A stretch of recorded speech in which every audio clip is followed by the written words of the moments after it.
વૈદ્યસ કિચનમાં આપનું સ્વાગત છે। આજે આપણે બનાવવા જઈ રહ્યા છીએ સોયાબીન વડીનું શાક। સોયાબીન વડીનું શાક પ્રોટીનથી ભરપૂર હોય છે।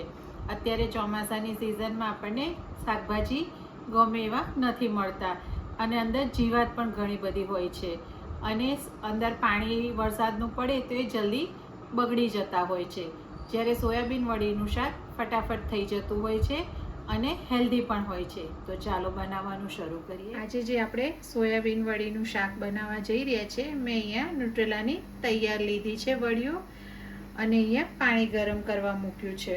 હવે સૌથી પહેલાં આપણે એની અંદર થોડુંક મીઠું એડ કરી દઈશું।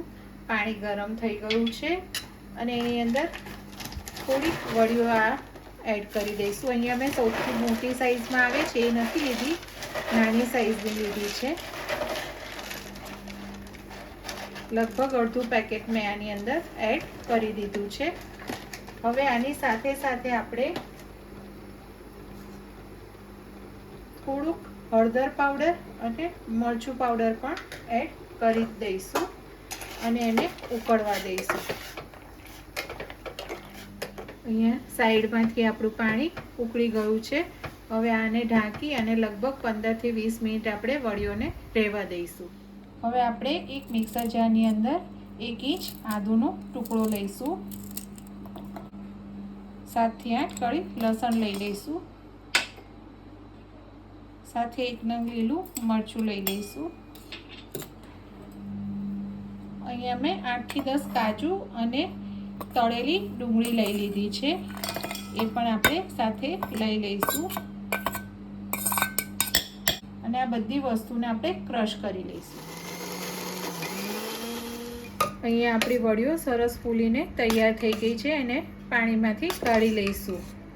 આ રીતે એકદમ સોફ્ટ થઈ જાય ત્યાં સુધી આપણે એને રાખવાની હતી। હવે આપણે કાઢી લઈશું। હવે અહીંયા આપણે લગભગ 1 કપ જેટલું દહીં એડ કરીશું। દહીંને બરાબર ફેંટી લઈશું, એકદમ સરસ લમ્સ ના લઈશું। હવે આપણે એની અંદર મસાલા કરીશું। થોડું હળદર, મરચું, ધાણા પાવડર, થોડુંક મીઠું, થોડુંક ગરમ મસાલો,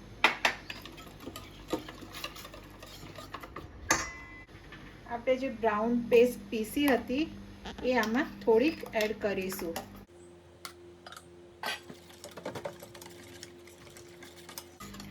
આ બધું સરસ રીતે મિક્સ થઈ જાય એટલે આપણે અંદર વડીને એડ કરી દઈશું।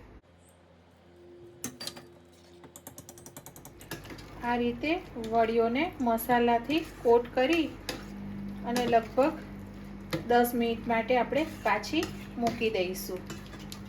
કઢાઈની અંદર સૌથી પહેલાં આપણે તેલ લઈશું। મેં અહીંયા 3 ટેબલ સ્પૂન જેટલું તેલ એડ કર્યું છે। આમાં સારા એવા પ્રમાણમાં તેલ જશે। તેલની સાથે સાથે અહીંયા મેં 1 ટેબલ સ્પૂન જેટલું બટર પણ એડ કર્યું છે। સાથે સાથે આપણે જીરું પણ એડ કરીશું। અહીંયા આપણે ચોપ કરેલી એક ડુંગળી નાખીશું અને સાંતળી દઈશું। હવે આપણી ડુંગળી બ્રાઉન થઈ ગઈ છે, એની અંદર આ બ્રાઉન ઓનિયનની પેસ્ટ એડ કરી દઈશું, જેમાં કાજુ, ગાર્લિક ને બધું આપણે એડ કર્યું હતું એ પેસ્ટ એડ કરી દઈશું અને મસાલા કરીશું।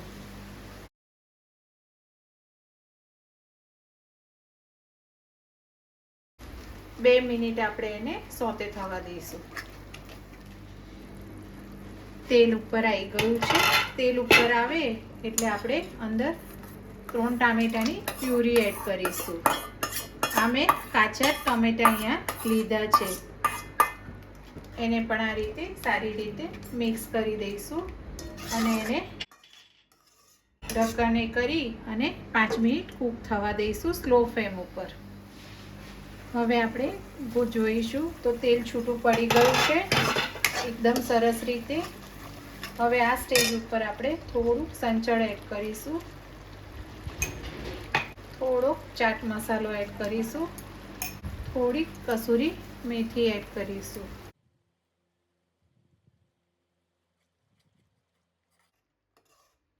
આ રીતે આપણો મસાલો એકદમ સરસ ચડી જાય પછી આપણે જે સોયાબીન વડીને દહીંની અંદર કોટ કરી હતી એ બધી આપણે આની અંદર એડ કરી દઈશું.